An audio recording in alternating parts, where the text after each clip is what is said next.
विशेष रविवार हे सूचना अशा आहेत की पहिली गोष्ट म्हणजे जसं योहान दादांनी सांगितलं की तो अलायंस चर्चचा मेंबर होता, कॉयर मध्ये होता। केवळ तोच नहीं परंतु मैं और मेरी फैमिली, हम लोग की शुरुआत ही जो है वो अलायंस चर्च से हुई और मेरी मम्मी जो थी वो अलायंस चर्च में संडे स्कूल टीचर थी।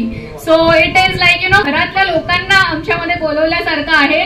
So I am very happy to have pastor Agamkar and his team आमच्या मंडळीमध्ये ते आहे, त्याचा खूप मला आनंद आहे।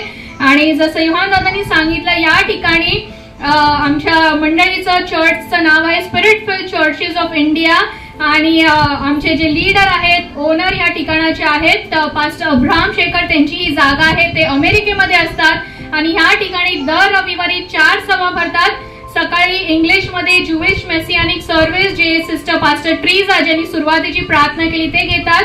त्याच्यानंतर Anant Jeevan worship centre English to Hindi जे आमचे बिशप आहेत पास्टर धीरज शिंदे ते घेतात। त्याच्यानंतर मराठी सर्व्हिस जी आहे ती 4 वाजता होती या ठिकाणी, जी मी घेते।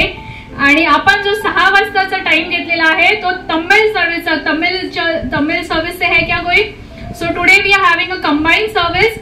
सो पास्टर एंथनी जो होते हैं वो तमिल सर्विस लेते हैं, तो उनका टाइम हमने लिया है और आज हम कंबाइंड सर्विस ले रहे हैं। इसके अलावा मराठी सर्विस के द्वारा हमारी हर हफ्ते में 2 बार प्रार्थना होती है, एक मध्यस्थीची प्रार्थना आणि एक साखळी प्रार्थना असते आणि अद्भुतरित्या परमेश्वर आमच्या प्रार्थनेचं उत्तर देतो दर आठवड्याला। तर तुमच्या काही प्रार्थना विनंती असतील तर तुम्ही सांगू शकता।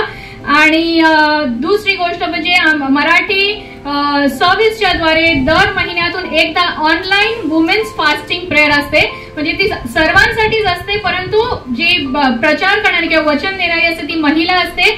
तर तुम्हाला जर वेळ मिळत असेल तर झूमच्या माध्यमातून तुम्ही ह्याच्यामध्ये सहभागी होऊ शकता। तर या सूचना होत्या आणि विशेष टेस्टमनी आहे, मी स्वतःसाठी 10 मिनिटं दिलेले आहेत। 7 ते 8 मिनिटं, पण 10 मिनिटाच्या वर गेला तर तुम्ही मला थांबू शकता आणि मी आता माझा वेळ सुरू करते। आणि आजचा विशेष रविवार आहे, केवळ ह्याच्यासाठी नाही की पहिला रविवार आहे आणि प्रभुभोजन आहे, ते तर आहेच आहे महत्वाचं, आणि माझ्यासाठी विशेष आहे कारण आज माझा वाढदिवस देखील आहे। तर त्याच्यामुळे ही विशेष सभा ठेवलेली आहे। तर मी परमेश्वराच्या नावाला खूप खूप धन्यवाद देते। आणि असं म्हणतात की स्त्रियांना वय नाही विचारलं पाहिजे ना, बट टुडे व्हेरी हॅपीली खूप आनंदाने मी सांगू इच्छिते that I am entering a glorious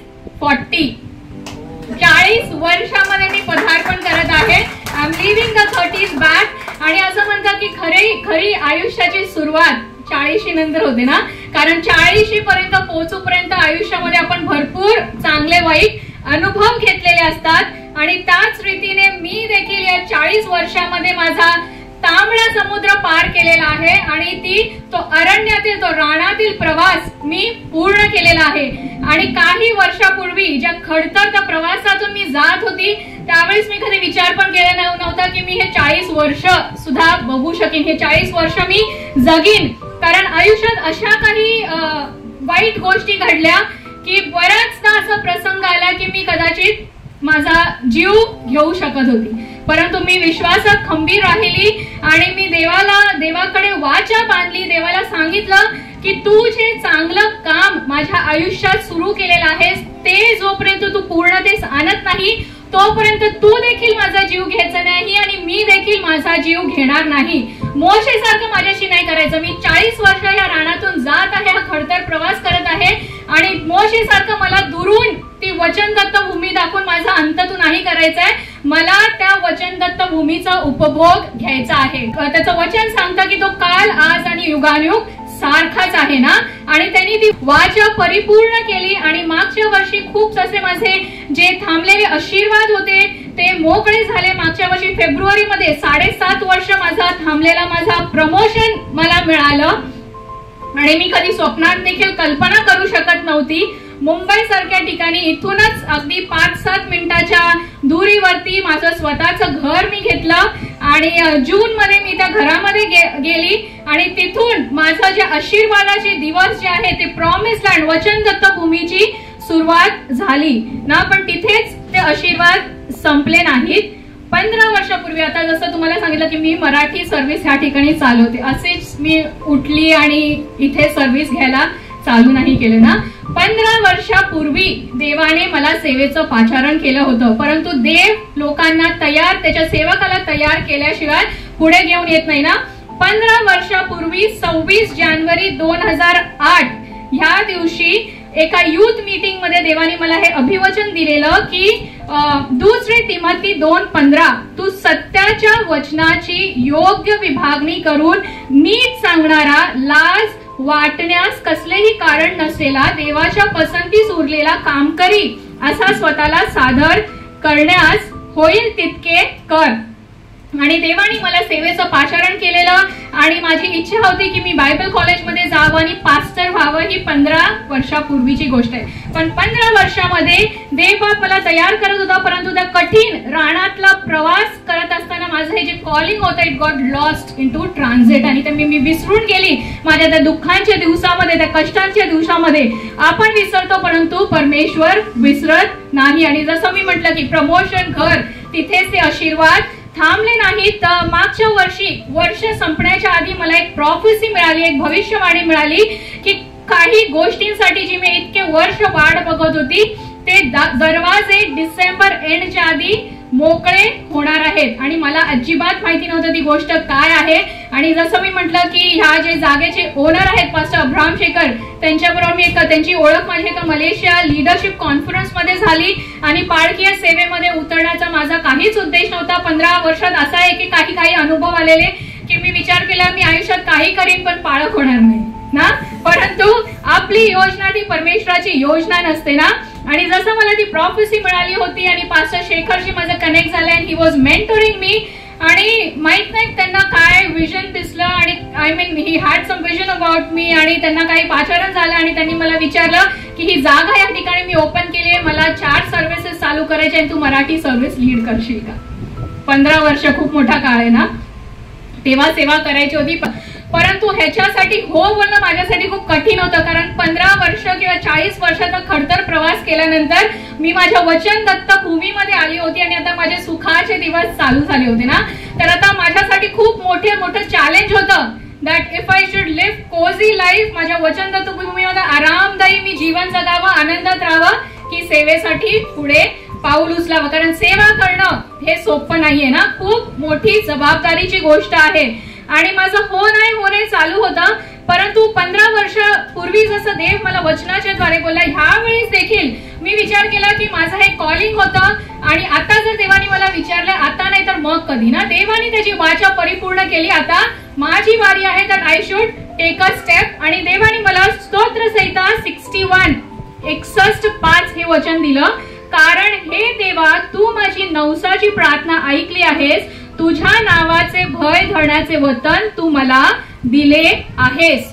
आणि ह्या वचनाच्या आधारावर मी प्रार्थनापूर्वक हो म्हटलं. आणि 29 डिसेंबर 2024 मागच्या वर्षीपासून आज हा 7वा महिना आहे. त्या ठिकाणी आमची मराठी सभा भरते जी मी चालवत आहे आणि अद्भुत रीतीने परमेश्वर कार्य करत आहे. त्याबद्दल त्याच्या नावाला खूप खूप मी धन्यवाद देते. ही मागच्या वर्षीची साक्ष होती. ह्या वर्षीची वाढदिवसाची माझी मेन साक्ष अशी आहे, मोठी जबाबदारीची काम आहे हे सेवा चालवणं. आणि जसं पास्टरनी म्हटलं, पाळक साहेबांनी म्हटलं की मी TCS मध्ये फुल टाइम जॉब करते. जॉब करून सेवा करणं सोपी गोष्ट नाहीये. आणि त्यातल्या त्यात मला फार म्हणजे मी खूप आजारी पडते, छोटे मोठे का असे ना पण खूप आजारी पडते. आणि मी सारखी आजारी किती पडते याचे खूप सारे माझ्या साक्षीदार इथे बसलेले आहेत ना. मला मायग्रेनचा त्रास होता असं म्हणेन. आणि लिटरली मला 8 ते 10 दिवस मायग्रेनचा जेव्हा अटॅक यायचा 8 ते 10 दिवस मला डोकं दुखायचं. आणि डोलोचे पाकिट मी असे चणे शेंगदाणे जसे खातात ना तसे मी डोलोचे पाकिट संपवायची.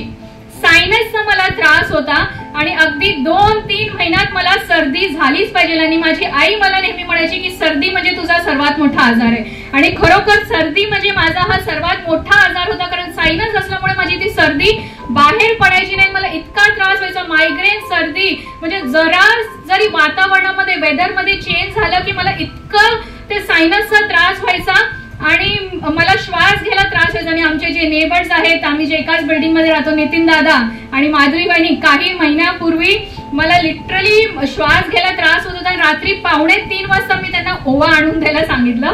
कारण ते ओव्याचं शेक घेतल्याशिवाय मला त्याच्यानी बरं वाटत नाही. आणि त्याच्यानंतर मी ओवा घरामध्ये स्टॉक करून ठेवला आणि सायनस झालं, मायग्रेन झालं, त्याच्यानंतर मला बॅकचा पण प्रॉब्लेम झालेला लॉकडाऊन मध्ये सिडेंटरी बसून काम करण्यामुळे.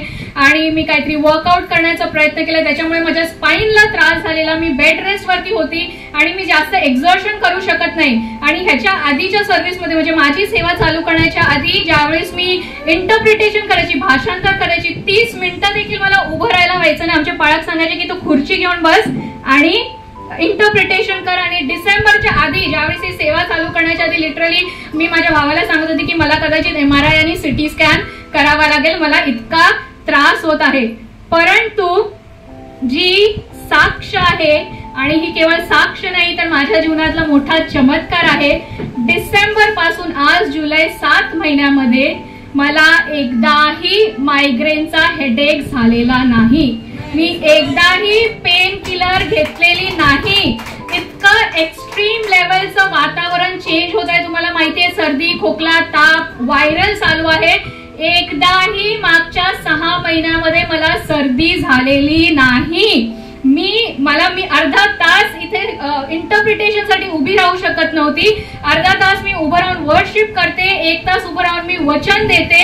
आणि मी जसं म्हटलं की मी जितकी आजारी पडायची त्याचे साक्षीदार बसलेले आहेत. आणि त्याच प्रकारे इथे विटनेसेस आहेत की मी अजिबात आजारी पडलेली नाही. And God has blessed me with a divine health. त्याच्या सेवेसाठी मी उभी राहिलेली आहे. प्रत्येकाने मला सांगितलं होतं की सेवा करणं हे सोपं नाही आहे, निश्चितच सोपं नाही आहे, परंतु ते आशीर्वादाने भरलेलं आहे. And God has really blessed me with divine health to serve him. त्याच्याबद्दल मी त्याच्या नावाला खूप खूप धन्यवाद देते. आणि आमच्या ऑफिसमध्ये कॉर्पोरेट जे TCS वाले त्यांना माहिती असेल, कॉर्पोरेट हेल्थ चेकअप होतं बिलो 40. आता माझी मुदत संपली आहे. आज माझ्या सिस्टम मध्ये ऑटो अपडेट होईल age. I will not be able to avail that free health checkup. म्हणून आत्ताच गेल्या गुरुवारी मी ब्लड टेस्ट केली जस्ट टू अवेल, म्हणजे ते फ्री चेकअप आहे तर ते अवेल करण्यासाठी मी ब्लड टेस्ट केली. मी 10 वर्ष नाईट शिफ्ट केली आणि माझा BP नेहमी लो असायचं. 90-60 म्हणजे माझ्यासाठी लो नॉर्मल BP. आणि मग तो ब्लड कलेक्शन साठी आला, जस्ट एक फ्री चेकअप आहे म्हणून मी त्याला बोलवलं. सर्वात पहिले त्यांनी माझा BP चेक केला. त्यांनी बीपीचं ते मशीन लावलं आणि मी मनात बोलते आता हा मला बोलेल मॅडम आपका बीपी तो लो है 90-60 है. मग मी त्याला सांगेन नाही डोंट वरी ये मेरा नॉर्मल बीपी होता है 90-60 is normal for me. But for my surprise he told me. आणि मी त्या दिवशी 4:30 वाजता, मी नॉर्मली उशिरा झोपते, 4:30 वाजता रात्री झोपली. 7 वाजता तो चेकअप साठी आला and it was for sure की माझा बीपी लोच असणार आहे. आणि मी पूर्ण डायलॉग माझ्या मनामध्ये बोलत होती आणि तो म्हणतो मॅडम आपका बीपी तो एकदम नॉर्मल आहे 120/87. मला नाही आठवत की एवढा नॉर्मल माझा बीपी कधी होता. त्याच्यानंतर माझं ब्लड कलेक्शन केलं. एका प्रिक मध्ये माझी कधीच वेन मिळत नाही, कधीच पूर्ण रक्त मिळत नाही. एका प्रिक मध्ये त्याला पूर्ण ते ब्लडचं कलेक्शन मिळालं. Thyroid, kidney, liver function test, all my reports are normal. I was always anaemic. माझं HB जे आहे 8च्या वरती कधी नसायचं, त्यामुळे मला नेहमी इन्फेक्शन व्हायचे, त्यामुळे मी इतकी आजारी पडायची. But my HB is almost near 12.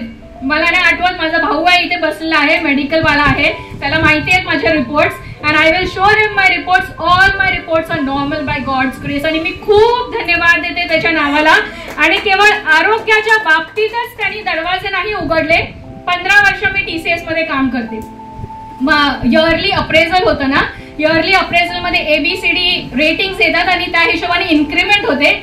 14 वर्षापर्यंत मला नेहमी B रेटिंग मिळाली आणि I was happy with it. 1-2दा C पण मिळालं ज्यावेळेस मी प्रोसेस चेंज केलं. मी HR मध्ये आहे आता. 3 वर्ष मागील 3 वर्ष माझी जी मॅनेजर आहे मला BA रेटिंगची रेटिंग देत होती, परंतु ते वरून अप्रूव्ह होत नव्हतं. या वर्षी 15 वर्षातून पहिल्यांदा मला A रेटिंग मिळालेला आहे. केवळ आरोग्याचं दान नाही, परंतु माझ्या कामामध्ये देखील परमेश्वराने मला यश दिलेला आहे. आणि खरोखर म्हणजे मी माझं घर सांभाळते, जॉब करते, सेवा करते, बाकीचे एक्स्ट्रा ऍक्टिव्हिटीज देखील करते. आणि या सर्वांसाठी God has blessed me with a divine health. सेवा करणं सोपं नाही आहे, परंतु त्याच्याबरोबर भरभरून आशीर्वाद देव देतो. त्याबद्दल मी परमेश्वरच्या नावाला खूप धन्यवाद देते. And I cover my testimony and my health in the precious blood of Jesus Christ. Thank you.